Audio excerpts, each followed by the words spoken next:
Bem, pessoal, essa notícia aqui revela como que o Brasil caminhava com o Bolsonaro para uma ditadura, né? A gente avisou isso aqui várias vezes, e não só aqui na página, todo mundo que acompanhou a política nos 4 anos do Bolsonaro viu que o objetivo final dele era esse. Então tá aqui, esse chefe da Receita Federal copiou dados sigilosos de desafetos de Bolsonaro. Ricardo Pereira Feitosa acessou informações de Paulo Marinho, Gustavo Bebiano e Eduardo Gussen. Então é o seguinte, inimigos do governo, o Bozo mandava a Receita Federal dar um limpa no cara, tá? Olhar o que esse cara tem. Agora, aliados, pergunta se teve espionagem no Edir Macedo, no Silvio Santos, esses aí eram intocáveis. Então isso aqui que foi feito contra esses 3 é um típico expediente de ditadura. Agora mesmo, nesse minuto, tá? Às 15 horas e 30 minutos, está acontecendo na Globo News uma entrevista lá com o Paulo Marinho, ele contando que ele, na verdade, ele já sabia, tá, que tinha tido essa devassa, porque a gerente do banco dele, lá, uma pessoa que é amiga dele, tal, já tinha falado, eles estão devassando aqui suas informações. Eu tô me lembrando aqui, esse expediente foi muito utilizado pelo Putin, tá, na Rússia. Todo empresário que não era alinhado lá com o projeto dele e tal, que fazia algum tipo de crítica, aparecia uma denúncia fiscal, de crime fiscal, então sumiam com o cara, prendiam o cara, e enquanto isso os empresários, né, os magnatas lá que se colocavam a favor do regime e tal, e esses, curiosamente, não eram incomodados. Parece muito, né, com o que o Bolsonaro estava introduzindo aqui no Brasil. E se vocês prestaram atenção, vocês viram que eu coloquei na tela aí os barões da mídia que apoiavam o Bozo, né? E isso foi proposital pelo seguinte: o Bozo usou a Receita Federal de maneira ostensiva para perseguir a Globo, tá?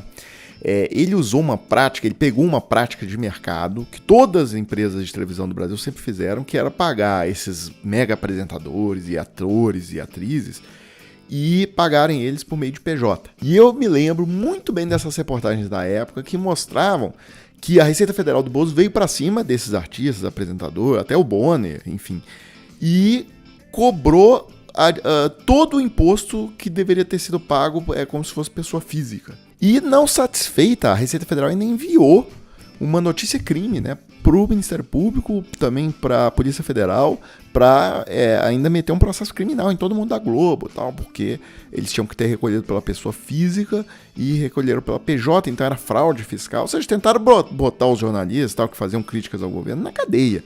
E eu me lembro muito bem de ler na reportagem que isso era a prática de mercado de todas as emissoras e que não se tinha notícia de que os contratados do SBT e da Record sofreram tal tipo de procedimento, né? Então eu lembro de ter lido isso na época. Mas enfim, o fato é que o governo Bozo caminhava a passos largos, né, para virar uma ditadura. Já tinha até, o Mourão chegou a apresentar a minuta lá do projeto para aumentar o número de ministros do Supremo.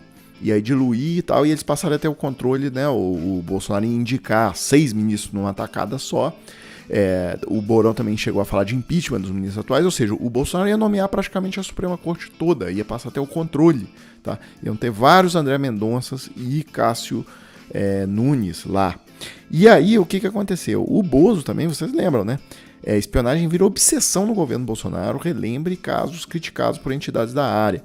E aí aquelas inúmeras viagens que eles faziam para Israel, para Dubai, e para comprar aquelas ferramentas espiãs e colocar, né, você consegue invadir o celular de quem você quiser no país, ter acesso às câmeras do celular em tempo real, a entrada de áudio do celular em tempo real, localização, tudo que a pessoa digita em qualquer aplicativo. Então eles queriam isso para quê? Para investigar jornalistas. Eles queriam isso para investigar donos de grandes empresas que estivessem apoiando o Lula, para investigar políticos de oposição. Essa era a função. Então acho importantíssimo trazer essas coisas aqui, porque a gente não pode esquecer em momento algum, e é natural do ser humano esquecer. A gente não pode esquecer em momento algum o quão próximo de uma ditadura a gente esteve. Bem, pessoal, só para fechar esse vídeo de hoje, os bolsonaristas nas redes hoje eles estão comemorando esse dado, tá? O número de assassinatos caiu 1% no Brasil em 2022. Foram 40.800 mortes violentas no país ao longo de 2022, o menor registro da série histórica. Então, quando a gente olha os dados, em 2017 foi o recorde, tá? de mortes violentas, foram 59 mil. Ainda no governo do Temer, é importante enfatizar isso, tá? Tem uma primeira grande queda em 2018 e depois, no primeiro ano do governo Bolsonaro, tem uma segunda grande queda. E, na verdade, as quedas mesmo são essas duas. Depois de lá para cá, o que se tem é que tá andando de lado, tá? Chegou a crescer ali um pouco em 2020, regrediu um pouco ali em 2021 e 2022, mas a partir de 2019, basicamente, esse dado está andando de lado. Bem, os especialistas da USP e do Fórum Brasileiro de Segurança Pública, eles deram uma entrevista aqui na matéria, apontando quais são as forças, né, que estão por trás dessa queda, principalmente que aconteceu ali de 2018 e 2019. E aí eles dizem que é o seguinte, tá? A primeira é uma mudança na dinâmica do mercado criminoso de drogas brasileiro. Hoje temos um mercado de drogas mais eficiente, menos truculento e menos custoso, o que amplia o poder econômico e o poder político desses grupos. Então, sendo bem direto aqui, pessoal, o que aconteceu é o seguinte: tem muita morte quando tem briga entre facções, tá? E o que houve no mercado brasileiro foi uma consolidação de uma grande facção, na verdade, que é o PCC. Então você pode ver que o estado que tem o menor índice de mortes violentas por habitantes é São Paulo. E São Paulo não tem guerra de facção. São Paulo, todos os presídios do estado, o tráfico de drogas do estado está na mão de uma facção. E isso, essa maturação do PCC, ela aconteceu em outros mercados no país, né? Santa Catarina, em algumas áreas do Nordeste, do Norte, e isso tem provocado uma queda dessas mortes, né? Por brigas entre gangues. E há um outro fator importante aqui que eles indicam, que é a redução do número de jovens na população, tá? Tem a ver com as mudanças demográficas do Brasil, algo que a gente já vem apontando há alguns anos no Atlas da Violência, que é a redução do número de jovens na população brasileira. É sabido que a maior parte da violência letal atinge jovens do sexo masculino. E o Brasil está diante de uma grande mudança demográfica. Bem, pessoal, e aí só para a gente fechar esse assunto, eu estava vendo aqui um debate de especialistas com base nos dados do SUS, tá? Então o SUS tem aqui os dados, e são públicos, do total de homicídios, que é essa linha que a gente já conhece, que caiu desde 2018, e mortes com intenção indeterminada. E a gente vê que essas mortes com intenção indeterminada, elas estão subindo na medida que os homicídios eles caem.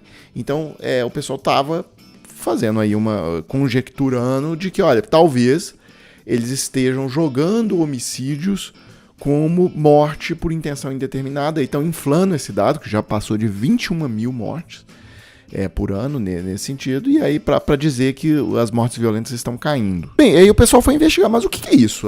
Morte por causa indeterminada e tal? Aí ela é dividida em 4 fatores, tá? Contato com objeto contundente e intenção não determinada, enforcamento, estrangulamento, sufocamento com intenção indeterminada, disparo de arma de fogo e não especificada a intenção não determinada. Olha aqui, isso está muito estranho, hein? E esse dado vocês vejam pelo gráfico disparando, né? Fatos ou eventos não especificados e intenção não determinada. Será que estão classificando muitos homicídios como isso aqui? E aí, para ter uma taxa mais baixa e criar uma narrativa, sei lá. Pessoal, então é isso. Eu fecho esse vídeo agora, colocar aí na tela a chave Pix do Desmascarando. Se vocês gostam do trabalho, quiserem contribuir com alguma coisa, tá aí. E a gente volta mais tarde com mais um vídeo para a página.